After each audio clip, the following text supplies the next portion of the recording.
सर्व लहान भक्तांना सप्रेम जयगुरु. जीवनगाथा या सदराअंतर्गत तुकडोजींचा सालबर्डीचा यज्ञ जो मुंगसाजी महाराजांनी पेटवला याचे चरित्र आपण बघणार आहोत. संत तुकडोजी महाराज समाजसेवेचे व्रत मनोभावे चालवत होते. गावोगाव जाऊन लोकांना ग्रामगीतेचे ज्ञान देत असत. सत्य धर्म कोणता यांचा उपदेश करत असे. धर्मप्रसाराचे काम करत असताना ते अमरावती जिल्ह्यातील सालबर्डी येथे आले असता बिना विस्तवाने यज्ञ पेटवण्याचा निर्धार जाहीर केला. ही वार्ता सर्वत्र वाऱ्यासारखी पसरली. महाराष्ट्रातील सर्व कानाकोपऱ्यातून लोक विना विस्तवाचा यज्ञ पाहण्यासाठी जमले. सर्व संतसुद्धा तेथे गोळा झाले. सर्वांना यज्ञ पाहण्याची उत्सुकता लागली. अमरावतीची काही भक्त मंडळी धामणगावी आली होती. त्यांनी धामणगावच्या भाविक भक्तांना ही गोष्ट सांगितली. परंतु इतर संतांप्रमाणे मुंगसाजी देवाला यज्ञाचे निमंत्रण आले नव्हते. परंतु आग्रहाखातर देव बिना विस्तवाने यज्ञ कसा पेटतो हे पाहण्यासाठी सालबर्डीत आले. परंतु तिथे त्यांना कोणीही ओळखले नाही आणि त्यांच्याकडे कुणी लक्षही दिले नाही. तिथे जमलेल्या 32 संतांची मात्र सर्वजण खबरदारी घेऊ लागले. त्याची सेवा करण्यात मग्न होऊन गेले. मुंगसाजीला कोणी आसरासुद्धा दिला नाही. त्यांचे भक्त तिथे होते. त्यांनी देवाला घरी नेले, पण देवाच्या भक्तांना यांचा राग आला. त्यांनी यज्ञ पाहायचे नाही असे ठरविले. देवाची आज्ञा घेण्यास ही मंडळी गेली आणि भगवंताला सुद्धा धामणगावी परत चालण्यास विनंती करू लागले. परंतु यज्ञ पाहून जाऊया असे सांगितल्यावर भक्तांचा राग शांत झाला. त्यावेळी रात्रीचे 3 वाजले होते.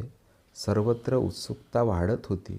यज्ञ बिना विस्तवाने पेटण्याचा चमत्कार लोकांना पाहावयास मिळणार होता. सूर्योदय होताच भजन कीर्तनाला सुरुवात झाली. सर्व भाविकांनी संतांना मंगल स्नान घातले. यज्ञाची तयारी झाली. सर्व भाविकांनी महाराजाकडे त्यांच्या भक्ताशिवाय कोणीही लक्ष दिले नाही. भक्तांनी देवाचे मंगल स्नान घातले, कपडे चढविले. यज्ञाची वेळ झाली. सर्व संत आसनस्थ झाले. सर्व संतांच्या मागे भगवंत मुंगसाजी उभे होते. त्याचा क्रमांक 33 होता. संत तुकडोजींनी यज्ञाची रूपरेषा सर्व संत मंडळी व तिथे जमलेल्या लाखो लोकांसमोर मांडली.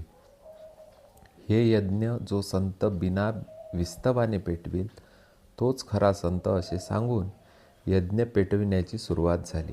भाविक भक्तांनी यज्ञ पेटविण्यास विनंती केली. त्याप्रमाणे एक एक संत आला. यज्ञाला प्रदक्षिणा घातली, मंत्रोच्चार केला, परंतु यज्ञ पेटला नाही. दुसराही संत आला, आपला प्रताप दाखवू शकला नाही. याप्रमाणे एकामागून एक असे सर्व संत संपले. त्यांनी प्रयत्नांची पराकाष्ठा केली, पण यज्ञ पेटविण्याचे सामर्थ्य कोणीही सिद्ध करू शकले नाही. संत तुकडोजींना काळजी पडली, आपला यज्ञ कसा आणि कोण पेटवणार की नाही. त्यानंतर त्याच्या नजरेस मुंगसाजी पडले. परंतु आपण यांना निमंत्रण दिले नाही आणि त्यांच्याकडे लक्षही दिले नाही. तेव्हा त्यांना कसे बोलवावे या विचाराने ते थोडेसे नरमले. तरी पण मुंगसाजींना यज्ञ पेटवण्यास विनंती करण्यात आली. तेव्हा भगवंत चिडले. तुकडोजीला म्हटले, अरे एवढे संत आले पण एकही यज्ञ पेटू शकले नाही. असे कितीतरी संत माझ्या दावणीला बांधले आहे.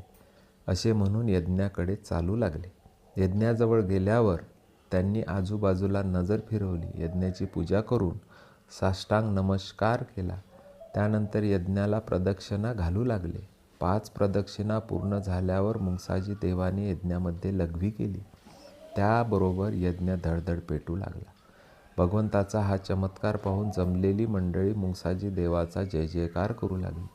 मुंगसाजी माऊलीच्या जयघोषाने सारा आसमंत दुमदुमून गेला. सर्व संतांनी देवाचे आभार मानले. तुकडोजी महाराजाला अत्यंत आनंद झाला. खऱ्या संताचा परिचय झाला. तुकडोजी महाराज त्यांचे भक्त झाले.